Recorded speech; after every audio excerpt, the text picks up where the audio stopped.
Baik, halo semuanya. Perkenalkan, nama saya Katarina Elisa Naben, NIM 2103030094, Prodi Sosiologi kelas 1C semester 2. Di sini saya akan mereview buku mingguan kedua, yaitu tentang kesadaran pemikiran, kemauan, dan tindakan kolektif di era media sosial. Yang pertama, pertanyaan tentang gadget. Seperti yang kita ketahui, gadget bukan hanya dimainkan anak kecil, tetapi baik dari anak kecil hingga orang dewasa pun mengenal dan memain gadget. Di zaman modern ini, gadget sudah tidak asing lagi bagi kita. Baik, di sini saya akan membahas pertanyaan-pertanyaan yang timbul pada gadget. Jika seperti yang saya sarankan dalam pendahuluan, kita dapat mudah memahami gadget sebagai hal berguna dalam suatu tujuan. Maka, pertanyaan ini perlu dipindahkan ke tingkat yang lebih mendasar. Kita perlu mengeksplorasikan cara-cara di mana hal-hal ini berfungsi di dunia kita, bagaimana kegunaan dan manfaat dari gadget. Bagaimana gadget memperluas, mengubah, dan membentuk kerangka dunia manusia. Setelah secara longgar mendefinisikan gadget sebagai benda, kita perlu melalui dengan bertanya lebih luas. Benda itu apa? Ini mungkin tampak pertanyaan yang jelas, tetapi jauh di bawah itu dan jawabannya menawarkan beberapa wawasan penting tentang kita dapat berpikir, berperilaku terhadap gadget. Hal ini membutuhkan alamat untuk sifat hal-hal seperti itu dan peran yang mereka miliki dalam mengarahkan manusia satu sama lain dan lingkungan mereka. Tidak ada cara untuk bertanya atau memiliki kesempatan untuk menjawab pertanyaan apa itu sesuatu.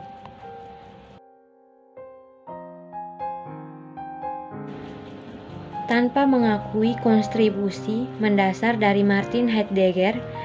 Dalam tulisannya Heidegger, benda awalnya dieksplorasikan sebagai konsep yang sangat umum. Mengacu pada sesuatu di dunia seperti batu atau pohon, atau lebih umum keadaan atau aktivitas, atau sesuatu yang hanyalah sesuatu dan bukan apa-apa. Tetapi untuk tujuan pemikiran Heidegger, mulai dari proses sesuatu sebagai sesuatu yang utama di dunia. Dalam contoh pertama yang dapat disetujui, dijangkau, dan dilihat yaitu apa yang ada di tangan. Maka, dalam konsekuensinya, segala sesuatu berada di luar kita, mereka tersedia untuk persepsi kita, dan dengan demikian ada di tangan. Ini juga dapat dipahami dalam terjemahan alternatif asli dari istilah Heidegger sebagai hadir secara objektif. Sejauh ini menawarkan pandangan yang sepenuhnya dengan menjawab pertanyaan-pertanyaan yang diajukan di atas. Namun, menurut Heidegger, sketsa awal dari hal yang hadir secara objektif tidak cukup untuk memahami apa sebenarnya sesuatu itu. Heidegger berargumen bahwa sains telah menawarkan kepada kita deskripsi yang tepat ditetapkan dengan baik tentang banyak hal yang dapat kita bicarakan tentang bantuan dalam hal kandungan mineralnya, tentang bunga melalui studio botanami komputer di istilah elektron dan silikon. Yang kedua adalah materialisme gadget. Dalam bab sebelumnya, saya menawarkan kerangka kerja awal untuk mendefinisikan dan merefleksikan gadget. Saya berpendapat bahwa gadget dapat ditemui baik sebagai benda atau benda, dan bahwa orientasi kita terhadapnya harus sesuai benda.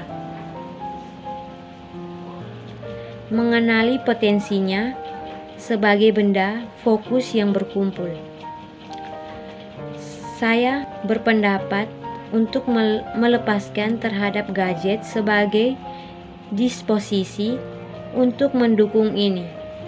Saya juga menarik gadget, hubungan antara gadget, ensemble, dan dispositif.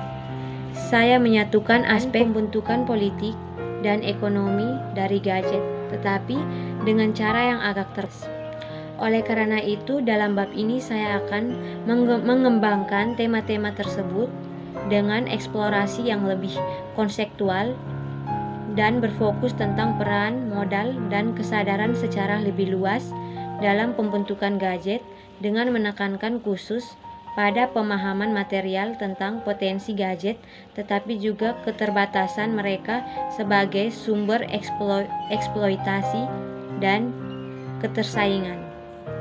Dalam hal ini pun, saya berargumen bahwa modal yang mengkontribusikan gadget sebagai objek bukan apapun di dalam gadget itu sendiri. Dan dengan demikian, pertanyaan menjadi suatu, ditemukan keseimbangan antara tekad dan kesadaran dalam berpaling dari jalan itu sendiri. Yang ketiga adalah gadget otak. Dalam bab-bab sebelumnya, saya menjelajahi sifat gadget dan konteks material dan ekonominya. Saya mendefinisikan bahwa kebutuhan untuk memenuhi hubungan antara niat dan gadget dalam hal kesadaran otak manusia. Oleh karena itu, pada 2 titik fokus, saya membahas bab ini. Kesadaran secara terkenal didefinisikan oleh filsuf pemikiran David J. sebagai masalah yang sulit. Saat ia menjelaskan kesadaran menimbulkan masalah yang paling seimbang, membingungkan dalam ilmu pikiran. Arti istilah yang paling umum dipahami mengacu pada pengalaman sadar tentang tangan pertama memiliki pengalaman. Isu berkembang biak dengan sangat cepat, termasuk pertanyaan tentang milik siapa pengalaman itu dan bahkan apakah pengalaman itu perlu dimiliki oleh siapapun. Yang keempat adalah kesadaran gadget. Dalam bab ini saya akan mengklarifikasikan gambaran otak dan kesadaran gadget dan konsep gadget untuk bergerak ke arah yang lebih berkembang tentang kesadaran gadget. Ini akan menjadi pandangan kesadaran sebagai bentuk pemikiran bersama yang diperluas dan disempitkan oleh gadget. Dan itu mencakup rasa kesadaran baik sebagai kesadaran diri dan kesadaran kolektif. Saya juga akan membahas pengertian istilah yang lebih meresahkan, yaitu kesadaran yang didominasi oleh gadget. Saya juga akan membahas pengertian istilah yang lebih meresahkan, yaitu kesadaran yang didominasi oleh gadget. Untuk mencapai titik itu, akan sangat membantu untuk melihat apa yang dapat kita pelajari dari teori-teori sebelumnya tentang teknologi dan kesadaran yang ditambah. 3 pendekatan paling terkenal yaitu akan saya sentuh adalah singularitas, kecerdasan kolektif, dan banyak lainnya. Semua ini memiliki wawasan yang berguna untuk ditawarkan, tetapi masing-masing juga sangat bermasalah. Contoh pertama dari teori latar belakang yang dapat membantu kita berpikir tentang kesadaran gadget adalah teori singularitas. Ray Kurzweil telah mengemukakan gagasan singularitas merupakan momen puncak dari penggabungan pemikiran kecerdasan biologis kita dengan teknologi kita. Kurzweil melihat ledakan kecerdasan yang eksponensial akan datang dengan hanya akan berakhir ketika alam semesta telah menjadi jenuh dengan proses dan pengetahuan cerdas. Yang kelima adalah tindakan gadget. Kesadaran gadget sangat berkaitan dengan pembentukan kesadaran kolektif dan kebersamaan, maksud dan tujuannya. Hal ini mirip dengan apa yang saya sebut sebagai kesadaran kelas gadget di bab sebelumnya, yang merupakan langkah dari luar proses kemauan dan kehendak pemikiran kolektif dan melibatkan kebutuhan akan definisi dari kolektif kesadaran dari kelompok atau kelas dengan gagasan tentang kepentingan dan motif politik.